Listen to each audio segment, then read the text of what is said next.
जय हिंद साथियों। कैसे हैं आप सभी। आशा करता हूं आप सभी लोग अच्छे होंगे।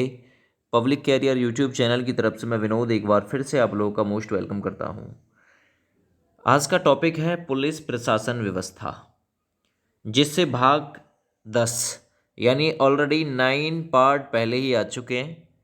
अगर आप लोगों ने इससे पिछले भाग नहीं देखे हैं तो इसी वीडियो में यहाँ पे आई बटन में आप लोगों को पूरी प्लेलिस्ट मिल जाएगी पुलिस प्रशासन व्यवस्था की, जिसमें आप लोग पार्ट बाई पार्ट देख सकते हैं और अपने एग्ज़ाम की तैयारी को मजबूत कर सकते हैं। यहाँ से 14 क्वेश्चन आप लोगों के एग्ज़ाम में आएंगे। अब तक 14 क्वेश्चन पूछे गए थे। यूपीएसआई के लिए भी, जेल वार्डन के लिए भी, पीएससी के लिए भी ये मोस्ट इम्पॉर्टेंट टॉपिक साबित होगा। तो ये वीडियो यदि आप लोगों ने प्ले कर दी है तो अंत तक देखिएगा, वीडियो को फुल वॉच करना है पूरा वीडियो। सबसे पहला सवाल देखिए, निम्नलिखित में से कौन उत्तर प्रदेश राज्य में सर्वोच्च रैंकिंग वाला पुलिस अधिकारी है।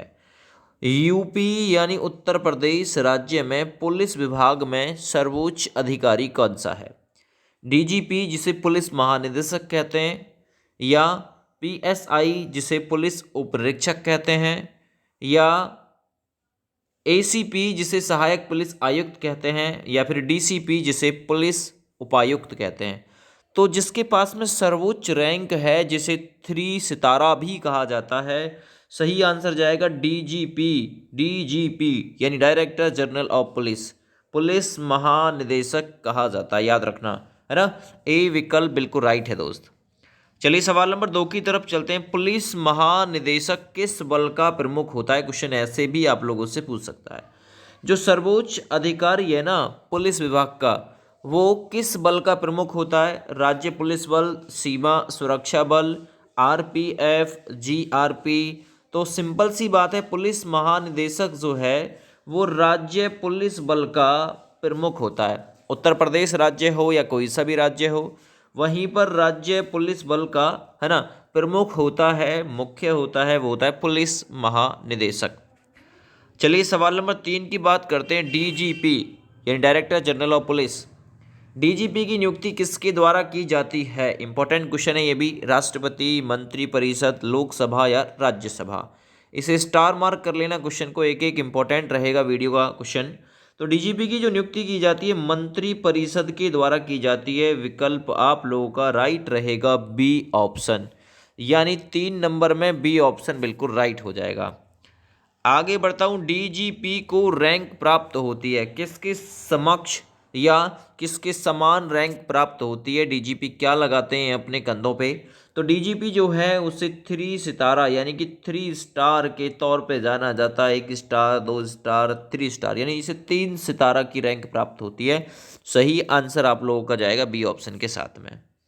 चलिए आगे बढ़ता हूँ। राज्यों के पुलिस महानिदेशक की नियुक्ति किसके परामर्श से राज्य सरकार के द्वारा की जाती है। किसका परामर्श लिया जाता है। CRPF, UP triple S C, LIC या फिर यूपीएससी। एक और इम्पोर्टेंट क्वेश्चन कर देना। तो राज्यों के पुलिस महानिदेशकों की जो नियुक्ति की जाती है ना मंत्रिपरिषद के द्वारा, वो यूपीएससी यानी यूपीएससी के द्वारा की जाती है। यूपीएससी के परामर्श के द्वारा ही पुलिस महानिदेशक की नियुक्ति की जाती है। उत्तर प्रदेश लोक सेवा आयोग ऐसे भी बोल सकते हैं, है ना। चलिए मैं आगे बढ़ता हूं अगले सवाल की तरफ। पुलिस बल के भीतर पुलिस खुफिया अधिकारी की भूमिका में अंतर क्या है। पुलिस बल के भीतर पुलिस खुफिया अधिकारी की भूमिका में क्या अंतर है। वित्तीय अपराधों की जांच करना है, गुप्त अभियान चलाना है, पुलिस थानों पर प्रशासनिक कार्यों की देखरेख करना है, या अपराधों की रोकथाम के लिए खुफिया जानकारी एकत्र कर उनका विश्लेषण करना है। सवाल नंबर 6 कौन सा क्वेश्चन, मतलब कौन सा आंसर करोगे। तो आंसर करना होगा आपको डी ऑप्शन, अपराध की रोकथाम के लिए खुफिया जानकारी एकत्र करना और उसका विश्लेषण करना, है ना। ये पुलिस बल के भीतर पुलिस खुफिया अधिकारी की भूमिका में मतलब अंतर होता है या फिर उसका कार्य होता है। आगे बढ़ते हैं। पुलिस यातायात प्रबंधन इकाई की प्राथमिक जिम्मेदारी क्या है। ट्रांसपोर्ट वाली। तो पुलिस यातायात प्रबंधन इकाई की प्राथमिक यानी पहली जिम्मेदारी क्या है। हाई प्रोफाइल वित्तीय अपराधों की जांच करना, नहीं जी। गुप्त औषधि अभियान चलाना। प्राथमिक सबसे पहली जिम्मेदारी है यातायात संबंधी मुद्दों को संभालना और सड़क सुरक्षा सुनिश्चित करना।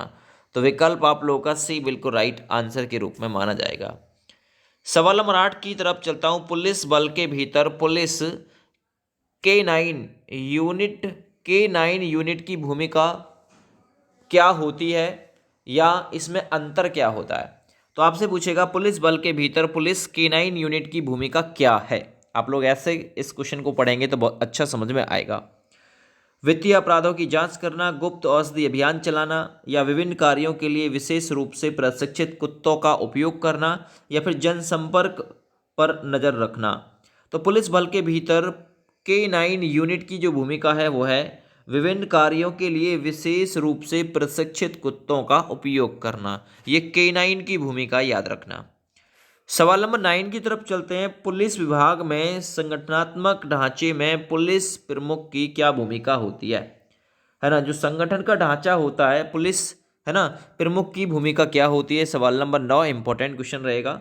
शहरी क्षेत्रों में नियमित गश्त लगाना, पुलिस थानों पर प्रशासनिक कार्यों की देखरेख करना, समग्र नेतृत्व और रणनीतिक दिशा प्रदान करना। तो क्या हो सकता है सवाल नंबर 9 का राइट आंसर? वो हो सकता है सी, समग्र यानी संपूर्ण नेतृत्व और रणनीतिक दिशा प्रदान करना। विकल्प सी बिल्कुल दोस्त इसके लिए राइट हो जाएगा। यही पुलिस विभाग में संगठनात्मक ढांचे में पुलिस प्रमुख की जो महत्वपूर्ण भूमिका है वो होती है। आगे बढ़ते हैं। पुलिस विभाग में सर्वोच्च रैंकिंग वाला अधिकारी कौन सा है।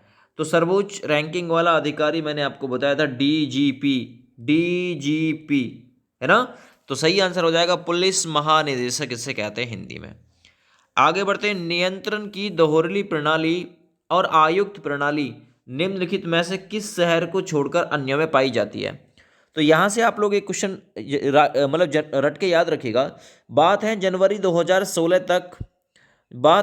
2016 तक की, जिसमें 53 शहरों में, है ना, 53 शहरों में पुलिस आयुक्त प्रणाली लागू थी 2016 तक, जिसमें कोलकाता को छोड़कर अन्य सभी में, है ना, अन्य सभी में कोलकाता को छोड़कर दिल्ली, अहमदाबाद, कोच्चि, इनमें दोहरी पुलिस प्रणाली पाई जाती है, आयुक्त प्रणाली पाई जाती है। कोलकाता को छोड़ के, पश्चिम बंगाल की राजधानी कोलकाता को छोड़ दो। आगे बढ़ते हैं। डीआईजी का जो प्रतीक चिन्ह होता है, पद चिन्ह होता है, वो क्या होता है जरा बताइए। राष्ट्रीय प्रतीक के साथ 3 सितारे, एक क्रॉस या विरासत तलवार और छड़ी के साथ एक सितारा, एक क्रॉस तलवार और राष्ट्रीय प्रतीक के साथ छड़ी, केवल राष्ट्रीय प्रतीक। तो जो डीआईजी होता है ना, उसमें क्या होता है, राष्ट्रीय प्रतीक के साथ उसके कंधों पर भी 3 ही सितारे होते हैं। तो 12 नंबर क्वेश्चन में मैं राइट आंसर आप लोग, है ना, याद रखिएगा, उसके लिए ए ऑप्शन कर दूंगा। इसे पुलिस विभाग में उप पुलिस महानिरीक्षक कहा जाता है। डीआईजी को उप पुलिस महानिरीक्षक, ठीक है। आगे बढ़ता हूं। पुलिस विभाग के प्रमुख के रूप में जिला स्तरीय सुरक्षा की देखरेख कौन करता है। जिला स्तर, है ना, डिस्ट्रिक्ट लेवल पे कौन करता है ना। चलिए बताइए पुलिस विभाग में प्रमुख के रूप में यानी मुख्य अधिकारी के रूप में कौन काम करता है दोस्त, जरा बताएंगे। सवाल नंबर 13 में कौन सा आंसर करोगे। तो याद रखना, जिसे पुलिस अधीक्षक कहते हैं यानी सुपरिटेंडेंट ऑफ पुलिस, तो एसपी करता है। बी ऑप्शन बिल्कुल इस सवाल में राइट आंसर के तौर पे मान लेना। अगला सवाल करते हैं। राष्ट्रपति पुलिस पदक कब अस्तित्व में आया। स्टार मार्क कर दो, इंपॉर्टेंट क्वेश्चन है। राष्ट्रपति पुलिस पदक कब अस्तित्व में आया था। सवाल नंबर 14। बात है 1 मार्च 1951 की। 1951 में 1 मार्च को राष्ट्रपति पुलिस पदक अस्तित्व में आया था दोस्त। आगे बढ़ता हूं। आप किसी सरकारी विभाग में अधिकारी हैं, आपकी जानकारी में आता है कि लंबी दूरी के टेलीफोन कॉल का बिल आया है जो एक कर्मचारी विशेष द्वारा किया गया है। आप क्या करेंगे। लंबी दूरी, लंबे समय तक किसी ने बात की है, तो इसमें आप क्या करोगे। कर्मचारी को बिल भुगतान करने का आदेश देंगे? नहीं जी। कर्मचारी को आगे से ऐसा करने की चेतावनी देंगे। कर्मचारी के फ़ोन को लंबी दूरी की कॉल से प्रतिबाधित कर देंगे।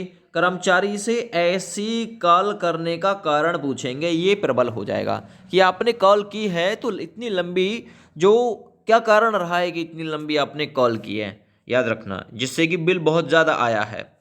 भारतीय पुलिस सेवा में सर्वोच्च रैंकिंग वाला पुलिस अधिकारी कौन होता है। तीसरी बार ये क्वेश्चन रिपीट हो रहा है इस वीडियो में। तो राइट आंसर हो जाएगा पुलिस महानिदेशक यानी डीजीपी, है ना, डीजीपी, याद रखना। आगे बढ़ते हैं। भारत में पुलिस व्यवस्था का जनक किसे माना जाता है? एक और इम्पोर्टेंट क्वेश्चन, पुलिस व्यवस्था का जनक माना जाता है लॉर्ड कॉर्नवालिस को। भारत में पुलिस व्यवस्था की जो स्थापना है 1861 में हुई थी, ये याद रखना। लॉर्ड कॉर्नवालिस को पुलिस व्यवस्था का जनक माना जाता है दोस्त। आगे बढ़ता हूँ, हेड कांस्टेबल और सहायक उपनिरीक्षक के बीच संघर्ष के मामले में आप घटना की रिपोर्ट किससे करोगे? अगर मान के चलना कोई हेड कांस्टेबल में और सहायक उपनिरीक्षक में, है ना, एएसआई बोल सकते हैं जिसे, इसके बीच संघर्ष का कोई माहौल बना है, ठीक है, तो आप क्या करोगे ऐसी कंडीशन में? ऐसी कंडीशन में क्या होगा? सवाल नंबर 18, तो आप किसे रिपोर्ट करोगे? निरीक्षक को, अवर निरीक्षक को, पुलिस अधीक्षक को, या फिर सहायक पुलिस अधीक्षक को? तो ऐसी कंडीशन में आप लोग अवर निरीक्षक को रिपोर्ट करोगे। बी विकल्प बिल्कुल इस सवाल में राइट हो जाएगा दोस्त। आगे बढ़ता हूं, कौन सा अधिनियम पुलिस शब्द को परिभाषित करता है? एक और इंपॉर्टेंट क्वेश्चन, सवाल नंबर 19, बहुत ही महत्वपूर्ण सवाल है। कौन सा अधिनियम है? तो 1861 के तहत पुलिस को, आपको पता है भाई, व्यवस्था की कॉर्नवालिस के समय में शुरुआत की गई थी, तो उसी से अंदाजा लगा सकते हैं। पुलिस अधिनियम 1861 की धारा 1 के अनुसार पुलिस शब्द को परिभाषित किया गया है। और पुलिस शब्द की परिभाषा क्या दी गई है, जरा यहाँ पे देख लो।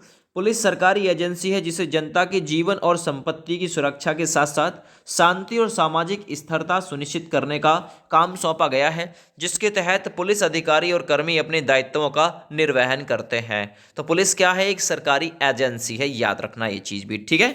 सर्वजन हिताय सर्वजन सुखाय पर काम करती है पुलिस। आगे बढ़ते हैं, निम्नलिखित में से कौन उत्तर प्रदेश राज्य में सर्वोच्च रैंकिंग वाला पुलिस अधिकारी है?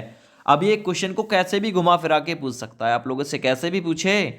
आपने ये वीडियो अगर पूरी देखी है तो एक एक क्वेश्चन बताएंगे। डीजीपी, पुलिस महानिदेशक, ए विकल्प राइट। आगे बढ़िए, एक पुलिस अधिकारी के रूप में आपको एक जिले के पुलिस स्टेशन में नियुक्त किया जाता है। निम्नलिखित में से कौन सा उस अधिकारी का नाम है जो उस पुलिस स्टेशन का प्रभारी होगा? तो बताएंगे जरा, कौन उस पुलिस स्टेशन का प्रभारी होगा? सवाल नंबर 21, इंपॉर्टेंट कर लेना क्वेश्चन को, ये भी इंपॉर्टेंट रहेगा। तो स्टेशन हाउस अधिकारी जो उस पुलिस स्टेशन का प्रभारी होगा, याद रखना। तो बी विकल्प इसमें भी दोस्त राइट कर देना। चलिए सवाल नंबर 22 को कर लेते हैं। एक पुलिस अधिकारी के रूप में आप एक आपराधिक जांच में शामिल हैं, यानी किसी अपराध की जांच कर रहे हैं। निम्नलिखित में से उस दस्तावेज का नाम क्या है जिसे आपको जांच पूरी करने के बाद अदालत में जमा करना होगा? वो क्या है जिसे आप लोग, है ना, आप लोग जांच पूरी करने के बाद में अदालत के समक्ष पेश करोगे? जमानत, आवेदन, आरोप पत्र, गिरफ्तारी वारंट, या एक ऑप्शन और छुपा हुआ है, प्रथम सूचना रिपोर्ट। तो क्या जमा करोगे? आरोप पत्र जमा करोगे, याद रखना। आपने अपराध की जांच की है, क्या आरोप उस पर लगे हुए हैं, आरोप है भी नहीं भी है, तो भी आरोप पत्र आपको दाखिल करना होगा। बी विकल्प बिल्कुल राइट हो जाएगा। आगे बढ़ता हूँ, एक सामुदायिक पुलिसिंग का कौन सा पहलू आपको सबसे पहले अधिक प्रभावित करता है? सवाल नंबर 23 इंपॉर्टेंट क्वेश्चन है। समुदाय द्वारा रिपोर्ट की गई आपात स्थितियों पर त्वरित और कुशलता प्रतिक्रिया करना, या समस्याओं को रोकने के लिए निवासियों के साथ विश्वास और तालमेल बनाना, या निगरानी के लिए ड्रोन और कैमरों जैसी उन्नत तकनीक का उपयोग करना। सामुदायिक पुलिसिंग का कौन सा पहलू आपको सबसे अधिक प्रभावित करता है? तो पहलू है समस्याओं को रोकने के लिए निवासियों के साथ विश्वास और तालमेल बनाना। तो बी विकल्प दोस्त इस सवाल में राइट आंसर के तौर पे माना जाएगा। आगे बढ़ते हैं, एक पुलिस अधिकारी के रूप में मेरे द्वारा इस पेशे को चुनने का प्राथमिक कारण क्या है? क्यों मैं पुलिस में जाना चाहता हूँ? यह शक्ति और अधिकार प्रदान करता है, अपराधियों को पकड़ने का उत्साह है आपके अंदर, यह नौकरी की सुरक्षा प्रदान करता है, या फिर देश की सेवा करने का अवसर आप चाहते हैं? तो जाहिर सी बात है, एक पुलिस अधिकारी के रूप में मेरे द्वारा इस पेशे को चुनने का जो कारण है, असली कारण है, प्राथमिक कारण है, वो है देश की सेवा करने का अवसर। तो इस प्रकार से विकल्प डी आप लोगों का बिल्कुल राइट आंसर के तौर पे माना जाएगा। इसी प्रकार से ये वीडियो आप लोगों की 24 क्वेश्चनों के साथ में ख़त्म हो जाएगी। डेली वेज हम आप लोगों के लिए 20 से 25 क्वेश्चन लेकर आ रहे हैं, तो आप लोग हमारी वीडियोस के माध्यम से अपनी तैयारी को और भी मजबूत कर सकते हैं, चार चांद लगा सकते हैं। फिलहाल ये वीडियो यहीं पे ख़त्म हो जाएगी। जय हिंद, वंदे मातरम।